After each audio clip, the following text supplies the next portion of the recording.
So the San Antonio Spurs are a very interesting team to talk about. Obviously, as of right now, they don't have one of the most talented rosters in the NBA after now trading away their best player in DeJounte Murray, but the future is definitely very, very bright. This team is normally always in the playoffs, and I believe that they will be back there soon, especially because they still do have head coach Greg Popovich, who is probably the greatest head coach in NBA history.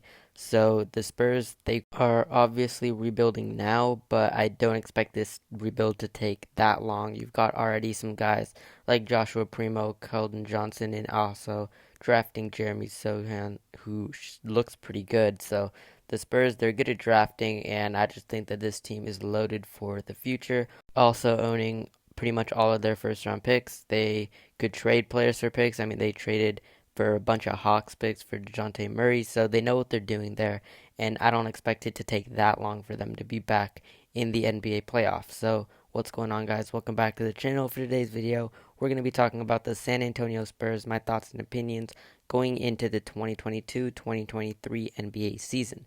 So, if you're new to the channel, hit that like button and subscribe for daily NBA and NFL content, and let's get straight to it.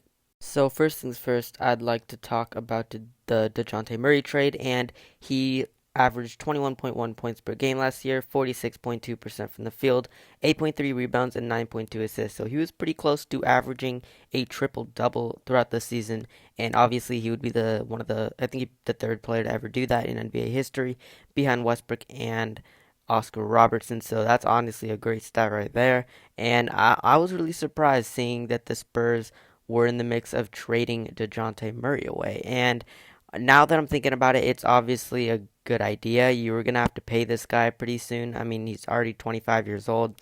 You're going to get even younger than that. And this team, I don't think they're really looking to give someone a max right now. He's pretty much their best player. Obviously, their best player, I mean, and I don't really see anyone else being near how good he is as of right now. So it would just make no sense to give someone a max at the moment, but obviously their future is looking good. I mean, all these draft picks there, and they're very talented at drafting. They're a great team at drafting. I mean, Devin Vassell is great.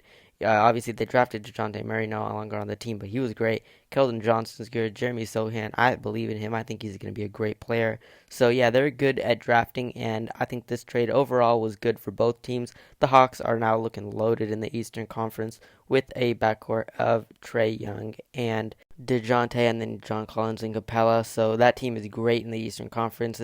This trade was honestly a win-win in my opinion. Keldon Johnson is one of the most talented young guys in the NBA, and last season alone averaged 17 points per game, almost 50% from the field. He shot 46.6, 6.1 rebounds, and 2.1 assists. So he can shoot the ball really well. And keep in mind, he was the 29th overall pick. He's only 22 years old. So, I mean, having Coach Popovich as your coach, you're gonna have a great career. I mean, he's great at developing these guys, and he's just shown from time to time that he is great at developing. I mean, we've seen Kawhi Leonard there, one of the best players at his position and one of the best Spurs players of all time.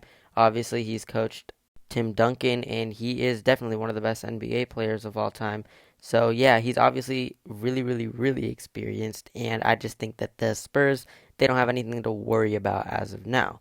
Next season, if I were a Spurs fan, I would not be too excited. It's not going to be too much fun to watch this team next year, but hey, I mean, you're going to be in the lottery. I'm a Rockets fan, so I have watched this team in the lottery the last couple of seasons. It's not too fun, but the draft and lottery season, off season is always fun to see who we're going to draft. So it's going to be fun for the Spurs fans in the off season, but obviously this season alone isn't going to be that exciting for them.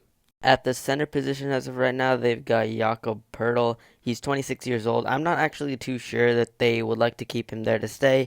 He's a great defender. I mean, last season he averaged 13.5 points, 61% from the field, 9.3 rebounds, and 2.8 assists. So he can defend the ball. He can get in the paint. He can block shots.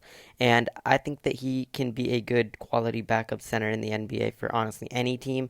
I don't think he's starting worthy. He is only 26 years old. He's on the younger side, but I just don't see him staying with the Spurs in the long run. Maybe for the season, next couple years, he could be there, but I do see them tanking for Victor this year, and getting him would honestly change the entire pace of this rebuild. And I've been a big fan of Devin Vassell ever since he was drafted. I wanted him on the Rockets, actually. He's only 22 years old. Last season alone, averaged 12.3 points, 42% from the field, and 4.3 rebounds, 1.9 assists. So he can get it done on the offensive side very, very well. He is a shooting guard slash small forward, drafted 11th overall in 2020. So he's a great player to have there for the Spurs. He's only going to get better. And I just think that the Spurs, they need to keep him on the team. And honestly, just that core of Devin Vassell and Keldon Johnson being not too high draft picks, they really got those two steals in the 2020 draft there, those two gems. So yeah, that's pretty much all I have to talk about in today's video. If you enjoyed, hit that like button for more NBA, NFL, and Spurs content, and I'm out. Peace.